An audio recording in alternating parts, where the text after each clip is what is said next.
ఉన్నప్పుడు ఆవిడ దానికి దూరంగానూ ఉంచగలదు. ఇది ఇప్పుడు నీకు అవసరం అనుకుంటే అది ఇవ్వనూగలదు. ఆమె ఇచ్చిన అనుగ్రహం, ఇవ్వకపోయినా అనుగ్రహం, అందులో ఏదో ఉంటుంది, లేకుండా మాత్రం ఉండదు. అది మాత్రం పరమ సత్యం. నాకు తినాలనిపించినా మా అమ్మగారు నాకు నువ్వుల గుండ అన్నం పెట్టకపోతే నాకు వేడి ఇప్పటికే చేసి ఉంది, ఇంకా తింటే దగ్గొస్తుందని మా అమ్మ పెట్టదు. మా అమ్మ పెట్టకపోవడంలో నా క్షేమం ఉంది.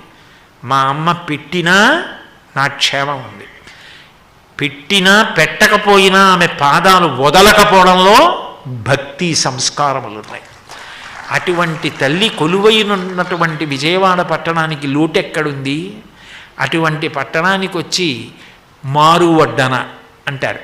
ఒక్కసారి చెప్పి వెళ్ళిపోయామనుకోండి, ఇప్పుడు తల్లి వంకాయ కూర వండి పిల్లాడికి పెట్టింది అనుకోండి, వాడు తినేసి లేచిపోతున్నాడు అనుకోండి, ఎరా ఒక్క మాటే తిన్నావు, కూర బాగులేదు.